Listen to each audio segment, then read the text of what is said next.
The journey of building a company is a specific journey. You have to be organized, even though not all the time, but it's a beautiful journey. It's as close as I know to having a birth of a child. You grow it from little bitty, and then it can start walking on its own, talking on its own, and then it breathes on its own.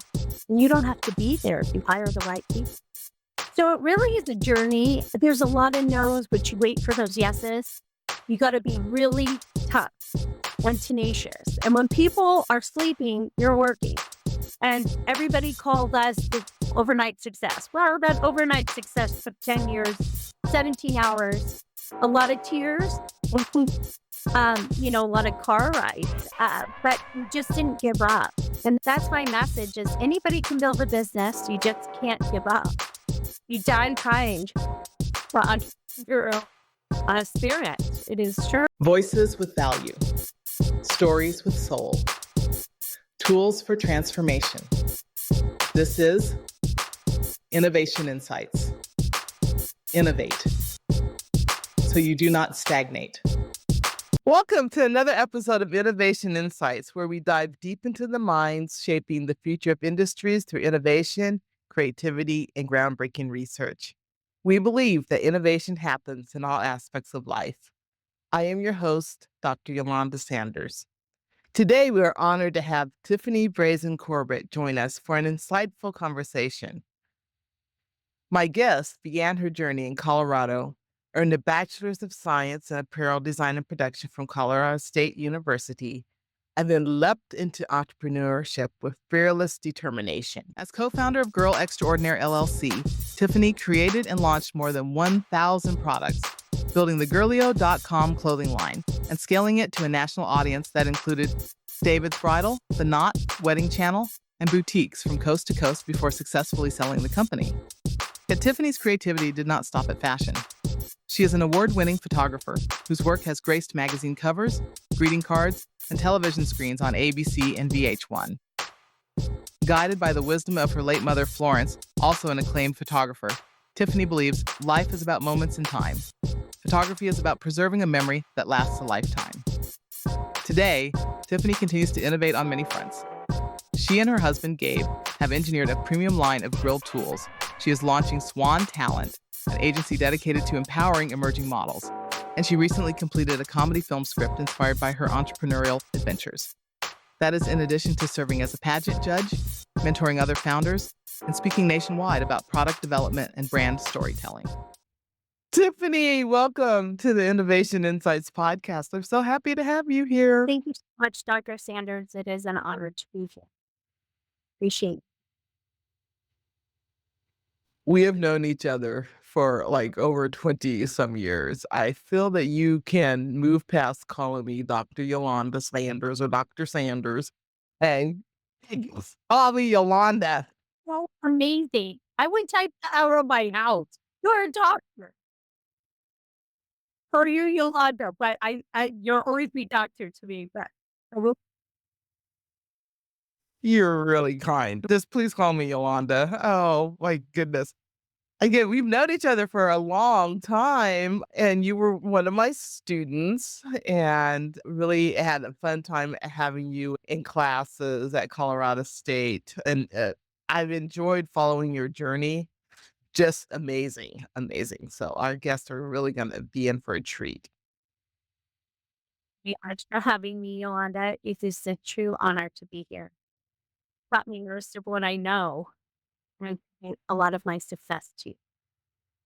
Oh, you're very kind. You're very kind. I think your success is due to hard work, determination, and brilliance. Tell us a little bit about your journey into entrepreneurship. My journey started, I've always had businesses since I was 5. I think I came out an entrepreneur.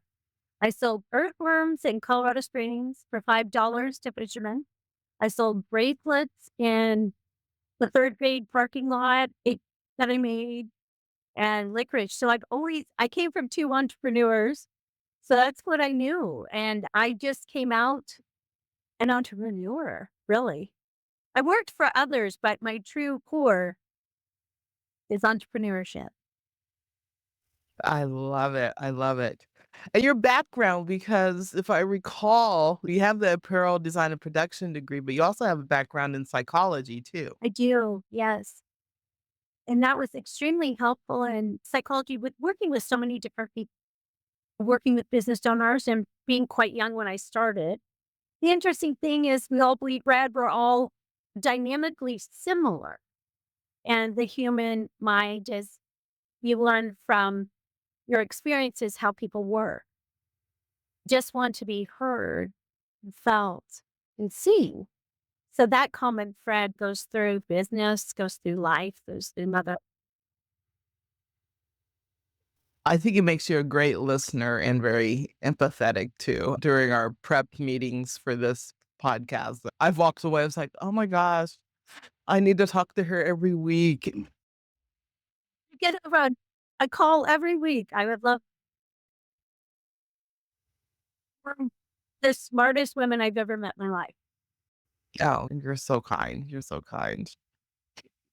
The time at our office in the industry, or these are industry standards, and that expertise is important. Oh, that's very sweet of you. I want to jump into you and after graduation. So, because I remember you just jetted off to LA after graduation, and then I kept getting these messages from you. I'm doing this, I'm doing that, I'm doing this. Like, so tell us about your time in LA. In LA, I moved with shoes and clothes, and I was packing shoes in, and my dad was packing pots and pans. And I moved with a fearless intention on just going, and I had the bull in my belly of wanting to build a business. So I had worked for other companies designing fabric, doing the CAD design for Walmart, Quicksilver, selling trim to BCBG, Quicksilver, Guess. I was making and working alongside each of their designers to work on sub projects. So I really kind of sped through the industry, learning different facets of the industry, the fabric, the ordering, the design part, the selling, and the photography. I learned from the best sitting next to them, absorbing knowledge and creativity. And then what did you do? And working for a Korean mill making fabric. And next door to me were two gentlemen that were selling wedding cloth. And so I got the chance and the opportunity and some seed money with my business partner, Courtney, at the time to create a company. And the company that we created was called Girl Extraordinaire. And we saw an innovation in the market. So at the time, we were both getting married. And when you're getting married, you're doing bachelorette parties, you're doing bridal showers, things of this nature. But I saw a part in the company that where I saw a challenge that there wasn't that many classy items to get during bachelor. And I said, I want to have a bridal shower, but I want it to be classy. And I love handmade things. So I was making Mrs. Corbett on the shirts and hand making shirts with my own hands that said Mrs. Corbett or soon to be. And then that's how it started. Trista Wren wore our bridal shirt on ABC. And we started to make novelty products, which was selling t-shirts. It's a push product, not a pull. So lots of no's. And we invented these shirts, bride and bridesmaid t-shirts and sashes and novelty products that were classy. They still invoked attention because that's what the couples were wanting when you go to Vegas or wherever you have your bachelorette party, but they had a classy intent. So that's what I wanted. And that's great. And so that was Trisha from The Bachelor, Yeah. right? Or Bachelorette, yeah. Yeah, Bachelor. Yeah, it's amazing because the Colorado connection with her. Yeah. I have another friend that is family friends with her husband, and yeah, it's just such a small world, and so smart of you all to see that need, that gap in the market, because you were really one of the first companies to address bachelorette, those really cute bachelorette products and gifts and T-shirts and tank tops and all of that. You were just the leaders in that. We were making products. I remember I met with the Knot and a wedding channel, and they said, "This looks like it was made on the kitchen table." And I said, "Because it was. We were making our prototype. I thought of you in school because we were making things." And I said, "But just give me a shot." I'm going to pick them. I'm like blister to hand. But I did it. I pleaded with her. And sometimes when you're really young, you don't know. That is the gift of being very young. I didn't know. So it was funny that. So a lot of humility. You're making products, and we made the sandals that said just and married and innovation. So when you walked, it had a little mark. So I just kept making them and then testing them on my friend. And it worked. Well, once friend wore a shirt on ABC, our computer went nuts. We got many orders, and then that's when our company went profitable. Almost over. It's where luck and hard work meet, and sometimes you get it right. That is amazing. That is amazing. And I love that you're a true innovator in that you innovated, you iterated, you tested, you tried it out. If something didn't work, you tweaked it.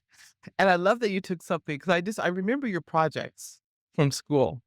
There was a lot of bedazzling happening, a lot of little rhinestones and bedazzling. So different. I know. It was in my blood back then. I bled glitter and rhinestones. It is true. It was fabulous. So, because when you sent Hard. me the website, I remember you emailed me the website link, and I looked at it, I was like, "Oh my gosh, it's so them." Well, yes. And a lots of feathers. Uh, Yes. Is this what a pioneer in that area. And so what was it like building a company, and then you ended up selling it? Yes.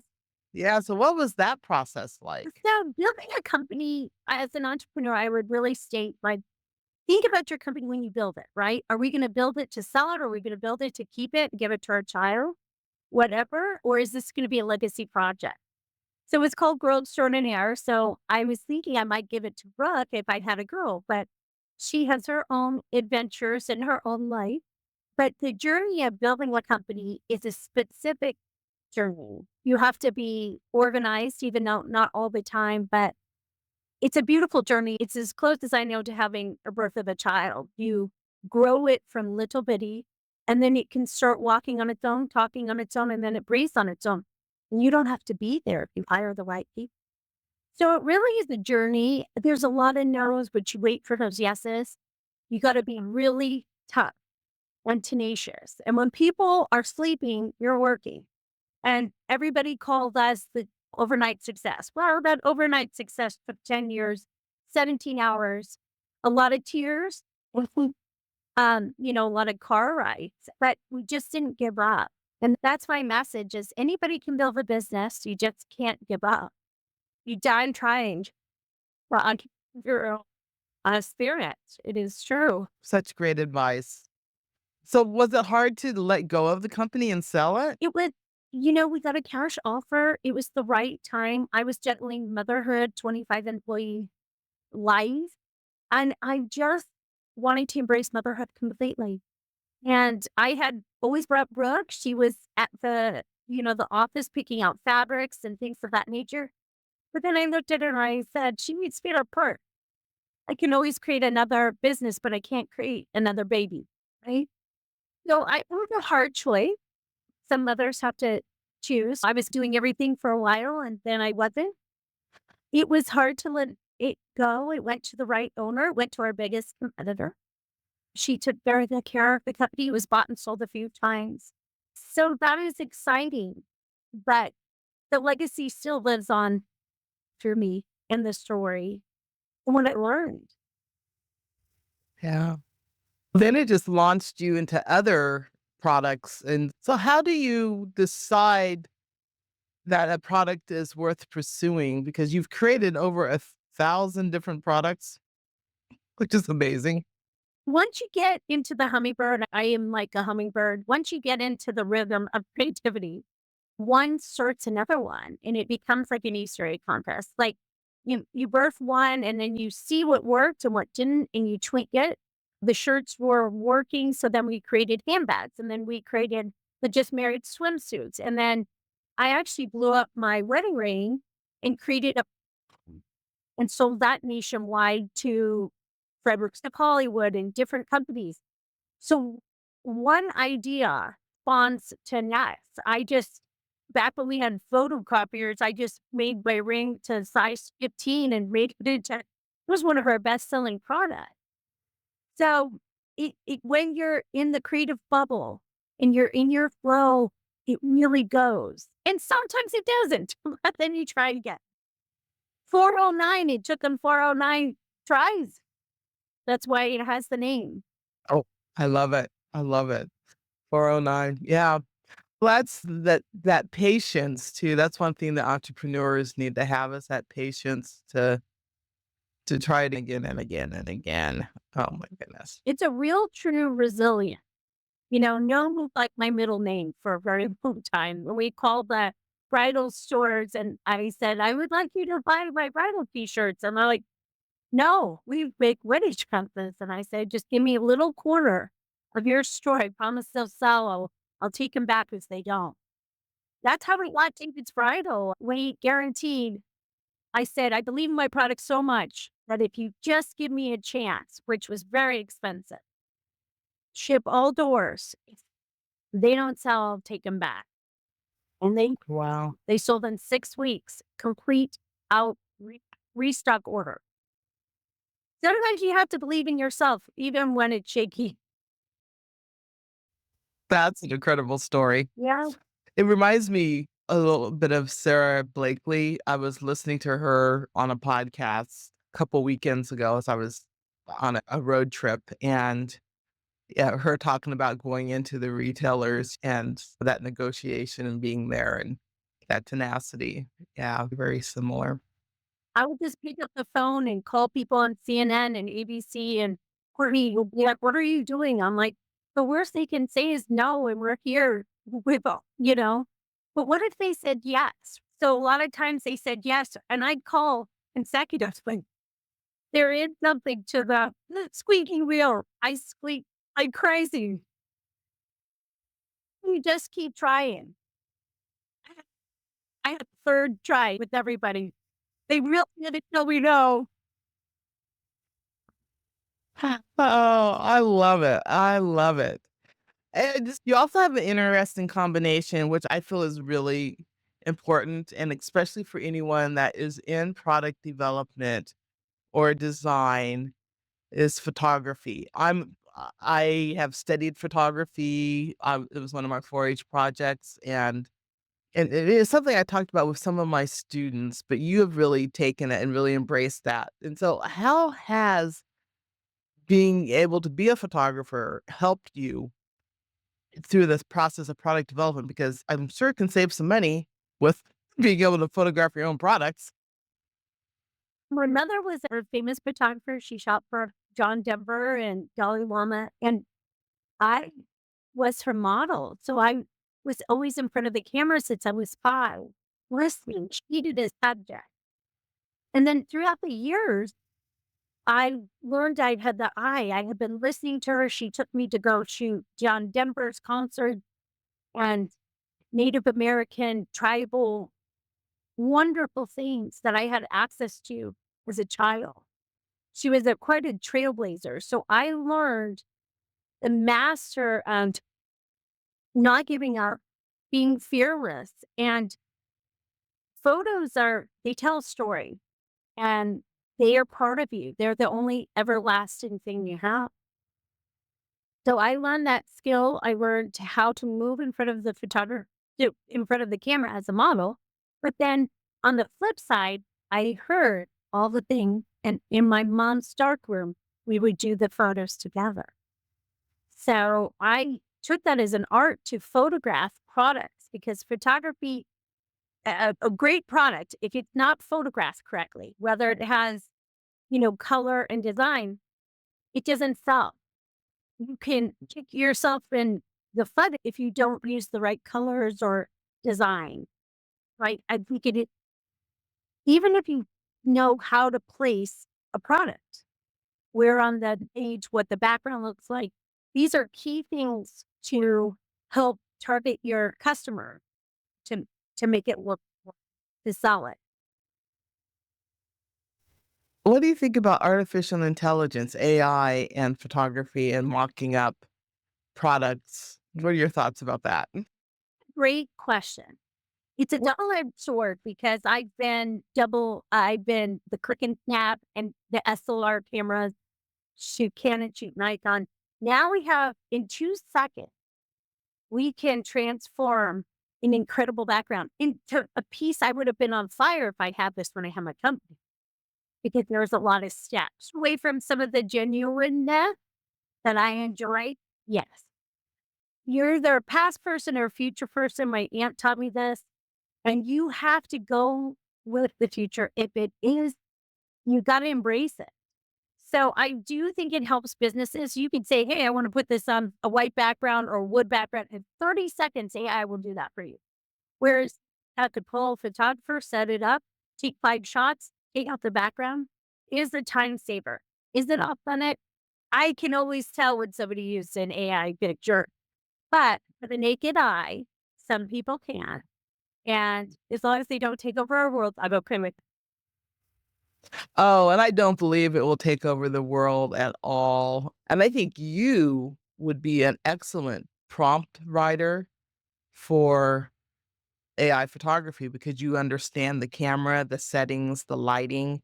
Because you could say, just put this on a white background, but if you don't have those details within the prompt and how to light it, what aperture, what setting, what speed of the camera, type of camera, even, I've seen prompts that have all of that, and that makes a huge difference. And so I think people with your knowledge will be the ones that will be able to use this better than anyone. I mean, it's a manipulation. Your background, when you have a model and you're putting them on the background, they hear the lighting, the color in which background you're using affects the shot. Tremendous. So match colors in my design program that you taught me, that is a very big thing. I learned colors, the source of colors, what looks good, what doesn't, skin tones, lighting, white balance, dark balance. All of it is important to capture that shot. The difference. There's a lot of mathematical things as well that people may not know. And that's the sneaky thing is people are like, oh, I can do that. And they can. But there's a science, right? There's a science when it's human.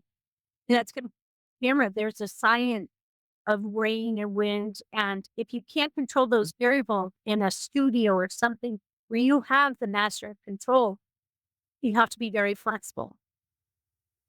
Yeah. No, that makes sense. Could you also talk a little bit about your photography work? Because I know that you're doing that now as one of your businesses, and we'll talk about your other businesses too.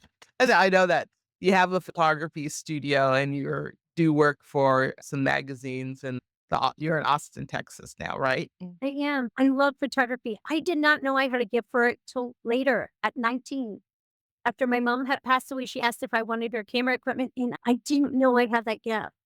So I learned it at 19, and then it spawned a love that I have loved. So I do shoot indoors and outdoors. I love headshot. I've shot for covers at magazines. Photos have been in ABC, CNN. I've shot some celebrity, some Real Housewives. I worked with Cheryl Ladd on the cover of her book. I've had a beautiful career, which I'm humbled and grateful for it each time. It took a lot of hard work, but I just didn't stop. I own Studio 213, which we started in a very teeny tiny apartment.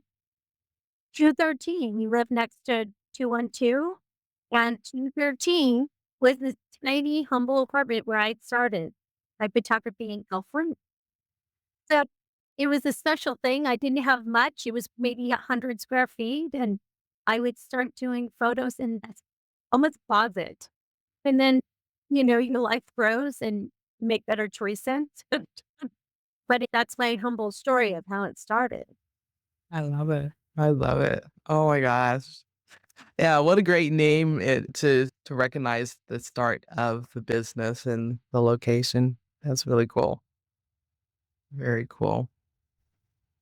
You also partner with your husband, who is an entrepreneur and inventor too, and so you have a new line of grill tools. Okay, so tell us about that. I will tell Ann Shen, my husband's a mechanical engineer. Thank God we found each other because we would drive anybody else nuts with how much business we talk. But we both love to bring products to market. And so we talk about innovation. Here is a spatula. And the innovation part is that it has a bottle opener. It holds your hand. So stainless steel doesn't conduct heat. So he barbecues. And so he kept breaking spatula. So he was taking a welding class and he wanted to make something that's a legacy, right? We can give this to our great great grandbaby. It's going to outlive us.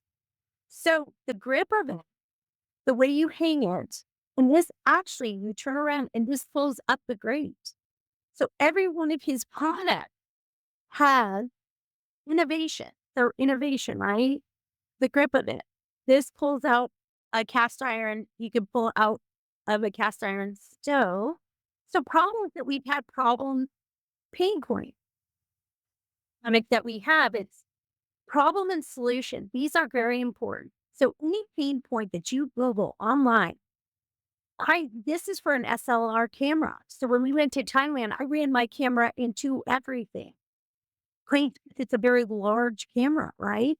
So this aligns the camera to the bottom. So this has been one of our longest lasting products. It was a pain point. So the bride shirts, a pain point. They didn't want to wear something tacky. How can I fix this problem? So that makes for a great product. That makes for innovation. How do I make this better? Right? Even if it's 10%, Yeah. I don't, no, I don't sleep much. So that's where all of these come from. Okay. Over 1,000 products in your lifetime. You're still young, so it's amazing. And I love that was just such a great lesson right there on entrepreneurship and innovation about finding that pain point and solving that. What advice would you give to a college student that wanted to become an entrepreneur? Absolutely.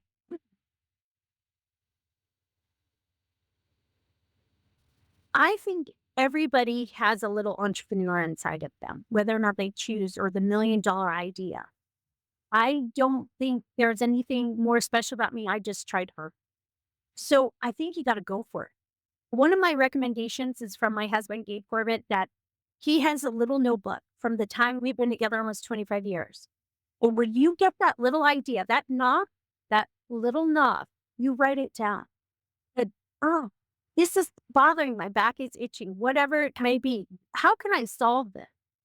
So I've always been an inventor. I was making board games. I rarely got grounded, but the 2 times mom grounded me, I came out of my room with a new board game.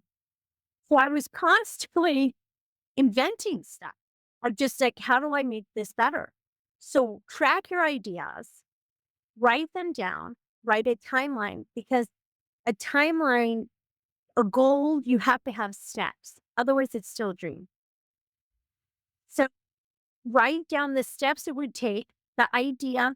And I like to track what time I am most creative. People always say in the shower, but that's only because you were still and quiet. You get those little words. So write it down and then write down pros and cons and then show it to your friends. And that's how you know you got a gold mine. If your friends actually buy it, I generally like to give things free, but when somebody buys it, that's you have a good product. And strangers, when they buy your product, when I went into the store to see something I created, hanging at Party City or Michael's or Dillard's that came from my brain to that store, it was exhilarating. That makes sense. That I love that you talked about the notebook, and we have journals for innovation insights, and we really do believe in that, taking the notes, writing down the ideas, capturing them all. Yeah, such great Be advice. held up in court. If you invent an idea in a book that is seamless, you can show your idea. I've invented so many products that in that idea, you're protected to a certain degree. Actually, and engineers do this. You get an engineered book that's bound if the page was, and that will hold up. These are very good ideas. That's really good advice. That's really good advice. Oh my goodness. Okay, so you're also an author. Tell us about your books. Well, I am so humbled in the next journey. It's the next mountain to climb. I write with this girl, Carmen Falcone. She is a best-selling author, and she has so graciously sat with me every Thursday to help me write my newest business book, which is called Unwrapping Business, 15 Successful Traits in Business, where I give what took me 20 years to learn, I will teach you in 5 minutes. But I'm humbled in that. It's a new adventure, and I have not conquered that one. No, but I am trying. Oh, you will. Oh, I am sure you will. We'll have to have you back on when the book launches and some of your other products too, because I know you'll have many more. So how do you manage so many creative and business projects all at one time? How do you keep everything, track of everything? Well, this is a very good question. I would say I'm like messy and organized at the same time. There's systems. So systems, uh, I would say it's really important to stay as organized as you can and to make sharp deadlines. That means if I say this product is coming out, you're holding yourself accountable. And I think that's the difference between a lot of people where they don't make it in entrepreneurship because they set a deadline and they're like, oh, no one's watching. You're watching. So your success depends on you and you alone. And then you hire a team. I had a wonderful employees, and I was never anything more than the employees were. I thanked them. I I was gracious. You hire the right people. And my dad taught me this. You hire people who have skills that you don't have. Know your weaknesses. I was a B student, but I hired a lot of A students that knew a lot of things I didn't know. I think that's important to just keep trying. Yeah, yeah. Oh, you're so right in surrounding yourself with the people that have the skills that you don't have and to help fill those gaps. Because we waste a lot of time knowing, I always teach myself new skills every year, but I don't profess to be a computer wizard. I know my weaknesses very clearly, and I know my strengths. And I think it's important to be authentic with both. Yeah, that makes sense. That makes sense. We've talked about students and advice for students, but how about individuals that want to pivot? We see right now, especially after the pandemic, a lot of people are like, I'm tired of my current career. I want to make a change. I see a lot of Gen Xers in my generation. People are just like, I'm done with all the stuff and I'm ready to pivot and try something new. And what advice would you give to some of us OGs? Right. Original. You carry a big shoes for us to walk in. One of the things, and I always saw that with you, you're always weaving or doing jeans or you're a master of creativity. You never stopped. You were so inspirational to me. And the fact you taught me about target marketing is so important. I use that in everything that I do. So thank you. But the question, sorry, what was the question? Help an OG like Eulanda pivot later in life, You're not, or other people. It's asking for a friend. it's like after COVID, we were all learning. And I said I was going to turn my broken heart into art. We couldn't do a lot of the things. I'm a people person. Being locked in my house was horrifying to me, but I did a lot of creative products. So my advice is If you want to pivot, try things, try them outside your learning wheelhouse. So I tried clay. I tried jewelry making. I tried things I'm not necessarily great at. Right? Give it a shot. And you're using new brain cells. You're using new things. Try writing. My daughter is amazing. She can write with her left hand and her right hand. She does art with both hands. Try things. And if you fail, great. Okay, I wasn't good at it. But you've got to just keep trying. And Gabe and I have this rule. It's like throwing darts. One day it's going to stick. And people ask where we got our success. It was just that we didn't give up. We threw so many darts and one was going to stick. And occasionally you get a bullseye. So try weaving, try painting. And whatever skill, this is my kicker, my line. Whatever skills people tell you that you have a beautiful smile, Eulanda, you're a people person.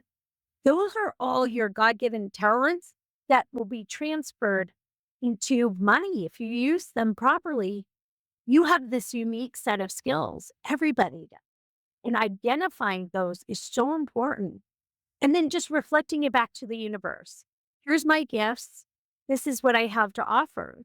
And just try all areas. Welding, painting, watercolor, podcasting, speaking. Look, you're doing it already. You have so many facets. Podcast is amazing. You're touching the lives of so many people in their living room to hear the journey, the highs and the lows of being an entrepreneur. My guests are amazing. Such amazing stories and advice for individuals.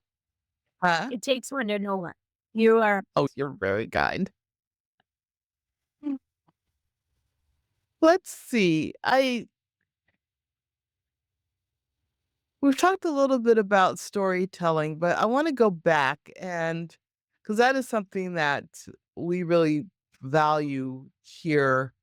And we're wanting to help people build their personal brand too, and using storytelling techniques, both visual and narrative. And so tell us your thoughts about storytelling and how you approach that with branding. I think this is the most important key to brand. The story and what it took. So for Girlio, we're two friends, one shared journey from Colorado to California, two girls that didn't give up. The story is what got us picked up in magazines. Your story, if the company doesn't have a heart and a soul, it's flat. I try to tell this, I do consulting. The story must evoke an emotion and be authentic. So when people hear a story of, I started this company, like the spatulas or whatever it is, painstaking moment. We went through so many products. We wanted to see a great product on the market. Gabe invented this product for a legacy item that his grandson or granddaughter will use when he's gone, when we're gone. The product will make. So really, when you sit down and you think about your company, Studio 213 or Grill Tools or Quick Snap or whatever company you come, there's a story. And that story is what actually gets you picked up in magazines and things of that nature. If the story is flat, they don't want to use it. The story must provoke hearts. Sarah Blakely wore those Spanx. She wanted women to feel great wearing an outfit that, if I wear them, God bless them, thank God, she's a wonderful person. She revolutionized a market that didn't exist. I am a trailblazer. My mother was a trailblazer. My father was a trailblazer. I take the road less traveled, and it's hard. There is no path. Sometimes there's no roses, but you got to try. You got to go outside your comfort. Here's the thing. We can't worry about what people think of us. We all have our own journey. And that's what I highly recommend people. It's just you and God or you and the universe. And that's using your talents. We're here for such a snapshot. Your legacy is what you leave behind. And that legacy is a story. The people who walked before me, the shoulders I've stood on, get where I am. And to turn around and thank them like yourself and not forget where you came from. Because you set up my foundation on these correct things that I was taught in school for going to school and having incredible teachers like yourself that paved a way for me to make sense. And I applied what you taught me. I used it. And every day I use what you teach me. You're very kind. Well, Very. I just gave some assignments and some feedback. D- Oh, yeah.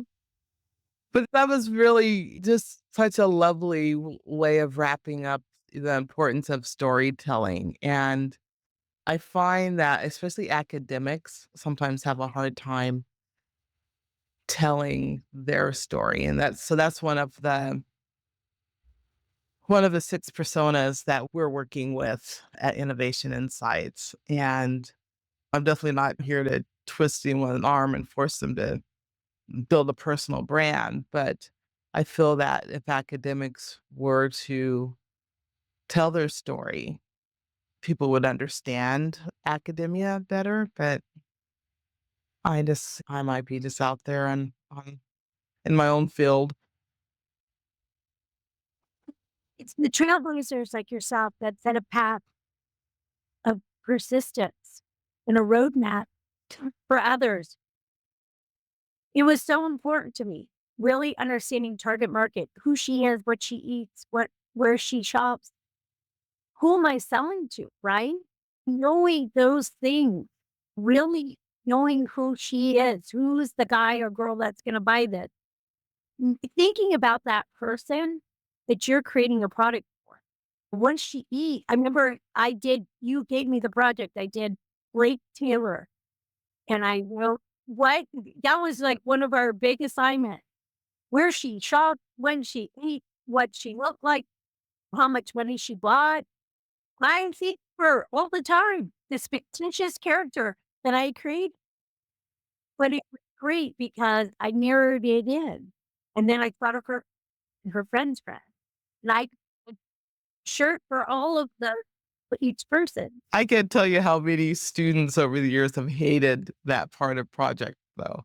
That part of this defining the consumer. But what's great now with AI is I defined our 6 personas that we're working with. And then I was able to put it into a couple of different AI platforms and do deep research and have it just really hammer down on every pain point. I have now a 250-page document outlining our 6 personas. Wow. Now for me to do something with all of that information. That's great. That's amazing. Yeah. It is, it is. A year ago, they wouldn't have been able to do that type of research, and it went out onto the internet, and it found, like, competitors and everything for each one. I was like, "Oh my goodness." So amazing. In what, 5 minutes? It's like having a genie. AI is like a little tiny genie. It is. Wish, and then there's your command. I even had AI create the new furniture in my house, what it would look like. Oh, for help you only don't have interior. Yeah. Oh, I bet you could do it. You have the eye. You have the design eye. So what is the quote, "Life is about moments in time. Photography is about preserving a memory that lasts a lifetime." What does that mean to you now? Well, what that means to me are photos are my Achilles heel. Everybody has one. And I live my life through a series of photos. I think because both my parents left this earth so quickly, their legacy lives on. And photos to me mean everything. They're my currency. They past dollar and things of that nature. They capture time, they capture a moment, they capture art, capture beauty. I live my life through them, through 100,000 photos on my iPhone, probably a million on my Dropbox. I drive everybody nuts, but they do appreciate it later, you know? Tell the story, it's how I told my story. And you're so great because you share on social media, and that's how I've stayed and up to date with some of the things that you're doing. And it's been really just fabulous to follow you on social media and stay up to date. Yeah. Looking ahead, what would be one dream project or goal that you still want to accomplish?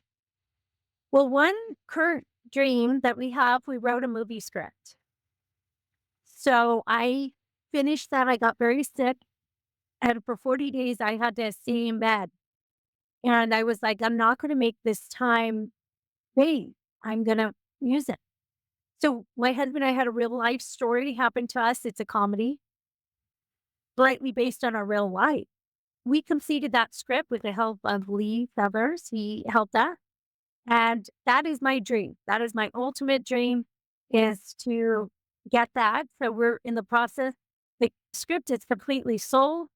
Or I'm sorry, that the dream is to sell the script. The script is written, and my goal is to see my work in a movie theater. So it's the next mountain I'm trying to climb. And it's a new mountain. I know nothing about the industry, but I have a pretty good story. And I wrote it from my heart, my husband. And so that's my newest baby.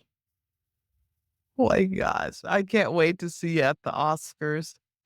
No, that's not happen, but you know, I will try. I'll do my best. But I'm taking it. I'm putting it out there to the universe. We're gonna see you at the Oscars. Oh my goodness.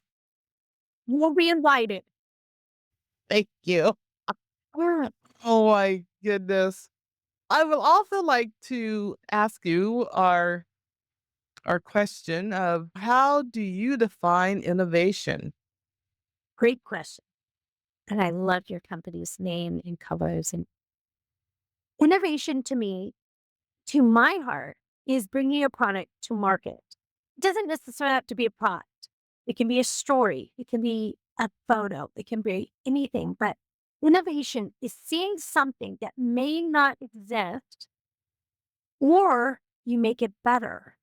So innovation is bringing your eyes to the front, creating something that has a legacy and entering into the world to see what happened. I live by innovation. You do.